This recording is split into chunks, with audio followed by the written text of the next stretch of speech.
अब आते हैं extraction of moderately reactive metal में। तो यहाँ पे भी साइड चेंज हो गया क्योंकि हमें फॉलो करने हैं दूसरे स्टेप्स। तो दूसरे स्टेप्स के लिए मैंने लिख लिया है दूसरा, वो चार्ट का दूसरा भाग।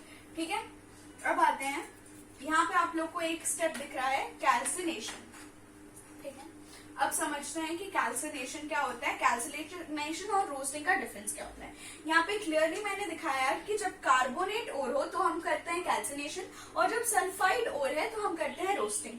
ठीक है, तो अब हम लोग इसका डिफरेंस को समझने के लिए Zn का दो अलग ओर लेते हैं और उससे समझते हैं कैल्सिनेशन और रोस्टिंग का डिफरेंस क्या होता है। ठीक है, तब Zn का कार्बोनेट ओर लेते हैं तो क्या हो जाएगा ZnCO3, ये हो गया कार्बोनेट ओर। और दूसरा ओर लेते हैं सल्फाइड ओर तो ZnS।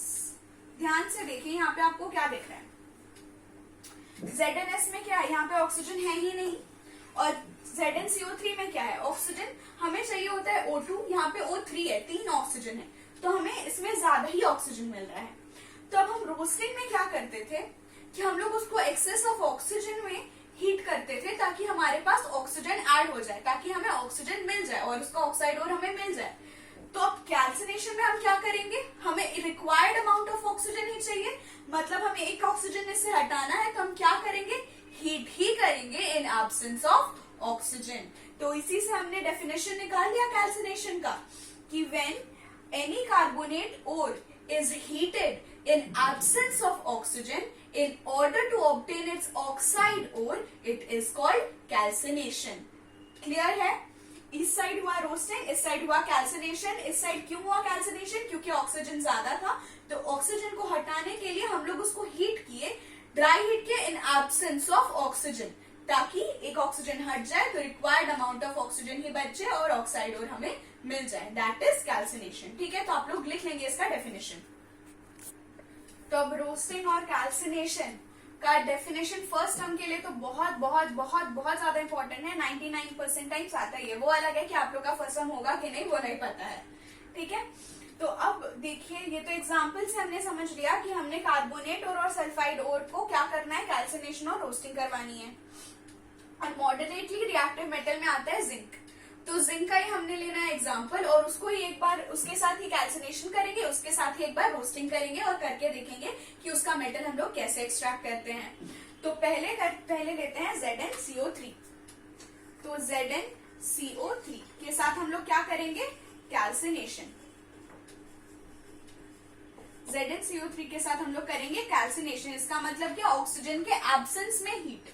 तो इसके साथ हम लोग ऑक्सीजन ऐड नहीं करेंगे, तो क्या करेंगे, सिर्फ हीट करेंगे। तो इसको किया हमने सिर्फ हीट, और जब हमने सिर्फ हीट किया तो हमें क्या मिलेगा, ZnO प्लस CO2। ZnO क्या, फिर से हमें मिल गया जिंक का ऑक्साइड। ठीक है, साथ साथ में देखकर चलते हैं सल्फाइड को ही, ताकि कंपेयर करते चल पाए। ठीक है, कंपेयर करके चलेंगे तो माइंड में ज्यादा क्लैरिटी मिलेगी, आपको अलग से फिर कंपेयर करने की जरूरत नहीं पड़ेगी। ठीक है, तो अब ZnS लेते हैं, उसमें क्या होगी, रोस्टिंग। रोस्टिंग ZnS, रोस्टिंग मतलब क्या, हम लोग एक्सेस ऑफ ऑक्सीजन में करेंगे हीट, तो प्लस O2 डाल दिया, क्या करना है, हीट। तो क्या मिलेगा हमें, ZnO प्लस SO2। फिर से हमें क्या मिल गया, जिंक का ऑक्साइड। दोनों से ही हमें ऑक्साइड मिल गया। यहाँ से हमने समझ भी लिया कि कार्बोनेट ओर्स के केस में हमें क्या करना है, कैल्सिनेशन, और सल्फाइड ओर्स के केस में हमें क्या करना है, रोस्टिंग। बस ऑक्सीजन ज्यादा और ऑक्सीजन कम की बात है, उसे आप लोग पकड़ सकते हैं कि किसमें हमें ऑक्सीजन डालना है, किसमें से ऑक्सीजन निकालना है। ठीक है, आगे बढ़ते हैं। तो जैसे हमने मेटल्स ऑफ लो रिएक्टिविटी में जनरलाइज किया था कि हम लोग सिर्फ हीट करेंगे तो उससे हमें मेटल एक्सट्रैक्ट हो जाएगा, यहाँ पे भी हमें क्या है, ऑक्साइड ऑफ Zn मिल गया है, लेकिन यहाँ पे हमारे पास है मॉडरेटली रिएक्टिव मेटल। तो अब मॉडरेटली रिएक्टिव मेटल के लिए हम लोग क्या करते हैं, कोई भी आप मॉडरेटली रिएक्टिव मेटल को लेंगे तो हम लोग उसको हीट नहीं करवाते, उसको रिएक्ट करवाते हैं कार्बन के साथ। कोई भी ऑक्साइड लेंगे मॉडरेटली रिएक्टिव मेटल का, तो उसको किसके साथ रिएक्ट करवाएंगे, कार्बन, कोक के साथ रिएक्ट करवाएंगे। ठीक है, अच्छा, और एक बार मैंने बोला कि ऑक्साइड के साथ हमेशा एक्सट्रैक्शन इजी होगा, तो हमने हर ओर को ऑक्साइड में पहले चेंज करने की कोशिश की। अब क्या करना है, मैंने बोला कि मॉडरेटली रिएक्टिव मेटल है तो किसके साथ रिएक्ट करवाएंगे, कोक, जिसको हम लोग अभी C से ही डिनोट करेंगे, कार्बन के साथ रिएक्ट करवाएंगे। तो क्या हो जाएगा, ZnO प्लस C रिएक्ट करवा दिया, क्या मिलेगा हमें, Zn प्लस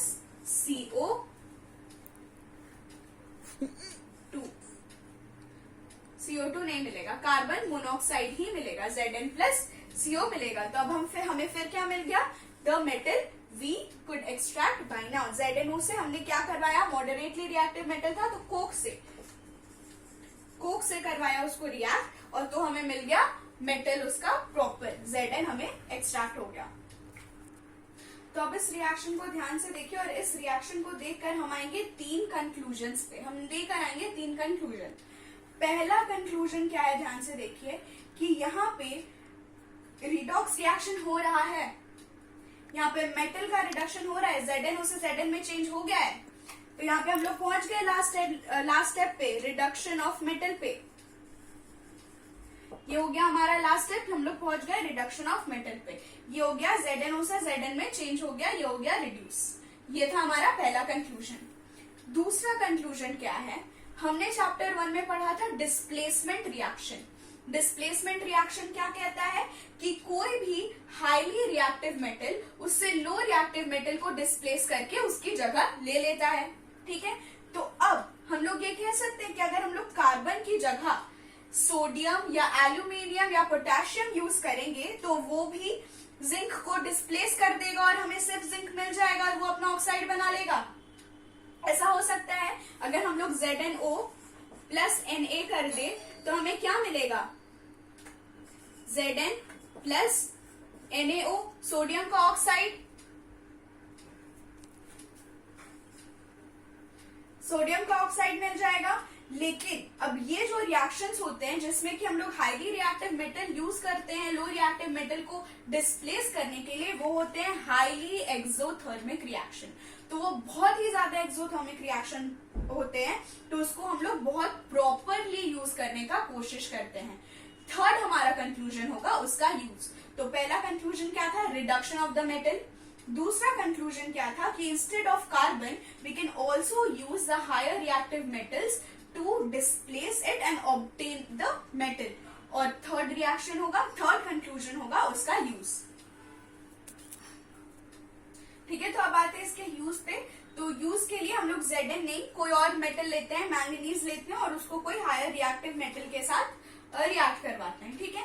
तो हमने लिया Mn का ऑक्साइड, मैंगनीज ऑक्साइड, तो MnO2 प्लस एल्यूमिनियम के साथ रिएक्ट करवाते हैं तो Al gives Mn plus Al2O3, ठीक है। तो अब मैंने बोला कि ये रिएक्शन होता है हाईली एक्सोथर्मिक, तो इसके साथ हमें क्या मिलेगा, इसके साथ हमें मिलेगा हीट। लेकिन हम कैसे मान लें कि ये रिएक्शन हाईली एक्सोथर्मिक होता है, कोई प्रूफ तो हमें हर चीज का चाहिए ही होता है। तो इसका प्रूफ ये है कि जो मेटल यहाँ पे ऑब्टेन होता है वो मेटल भी अपनी मोल्टन स्टेट में ऑब्टेन होता है। ये सोचो कि मेटल्स का मेल्टिंग पॉइंट कितना हाई होता है, उसके बाद भी ये रिएक्शन कितना ही एक्सोथर्मिक होता होगा कि the metal we obtain it is obtained in its molten form. चलिए, अब इतनी देर से हम लोग यूज कर रहे हैं तो अब इसका यूज देख ही लेते हैं, ठीक है। तो इसके यूज के लिए हम लोग क्या लेते हैं, हम लोग लेते हैं आयरन ऑक्साइड, फेरस ऑक्साइड, ठीक है। तो हमने लिया फेरस ऑक्साइड तो Fe2O3 और उसको हम लोग रिएक्ट करवाते हैं एल्यूमिनियम पाउडर के साथ, तो लिया Al। तो अब ये रिएक्शन क्या देता है, Al2O3 plus Fe plus heat. और ये रिएक्शन इतना हाईली एक्सोथर्मिक होता है कि यही यूज होता है वेल्डिंग ऑफ मशीन्स में और रेलवे ट्रैक्स को जोड़ने के लिए। रेलवे ट्रैक्स को जोड़ने के लिए is the main important use of this process. This process is called thermit process. और ये इतना इंपॉर्टेंट है कि बोर्ड में भी कोई ना कोई एक सेट में तो ये पूछा ही जाएगा। That's how important it is, ठीक है। तो इसका मेजर यूज भी क्या है, रेलवे ट्रैक्स को ज्वाइन करने में और weldings of big machines, huge machines में ये यूज होता है। तो इसी के साथ हमने extraction of moderately reactive metals भी कंप्लीट कर लिया है और बहुत अच्छे से बहुत आराम से किया है। और ऐसे किया है कि लगता तो नहीं है कि कोई डाउट आना चाहिए। और इसका आप लोग स्टेप्स खुद से लिखेंगे, इतने आप लोग 10 में अभी आ गए हैं, खुद से आप स्टेप्स लिख ही सकते हैं। जब आपके पास ये चार्ट है तो और लिख सकते हैं, ठीक है। और आई होप आप लोग को सही से समझ में आया होगा। अब आते हैं extraction of highly reactive metals में। अब हाईली रिएक्टिव मेटल्स का हम बात करते हैं तो हम स्पेसिफिकली यहाँ पे सिर्फ 4 एलिमेंट का ही बात कर रहे हैं, which is calcium, sodium, magnesium and aluminium. यही 4 का हम लोग बात कर रहे हैं यहाँ पे, ठीक है। और इन चारों का जो एक्सट्रैक्शन हो रहा है उसी के बारे में हम लोग आगे बात कर रहे हैं। अच्छा, अब एक बात है कि मैंने यहाँ पे फर्स्ट स्टेप पे लिखा हुआ है इलेक्ट्रोलिसिस ऑफ द मोल्टेन ओर, ठीक है। तो अब सिंस ये मेटल्स बहुत हाईली रिएक्टिव होते हैं तो ऐसा हो सकता है कि ये मोस्टली अपने ऑक्साइड स्टेट में ही एटमॉस्फेयर में मिलते होंगे, क्योंकि ये इतने ज्यादा रिएक्टिव है तो ऑक्साइड का लेयर तो इनके ऊपर बन ही जाता होगा, हम लोग मान सकते हैं। तो सिंस वो पहले ही हमें ऑक्साइड के फॉर्म में मिले हैं तो फिर हम लोग मोर ओवर ऑक्सीजन भी हमारे एटमॉस्फेयर में अबंडेंस में प्रेजेंट है, तो हम लोग मान सकते हैं कि ऑक्साइड के फॉर्म में ही हमें ऑब्टेन होता है।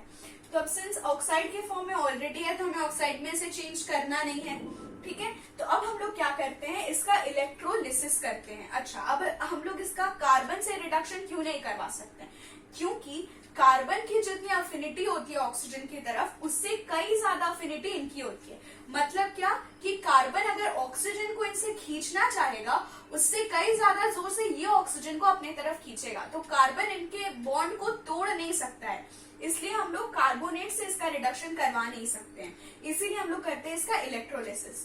अब जब इसका इलेक्ट्रोलिसिस करते हैं तो जो भी एलिमेंट या जो भी मेटल हम लोग यूज करते हैं तो उसका ही क्लोराइड इलेक्ट्रोलाइट में लेते हैं, ठीक है।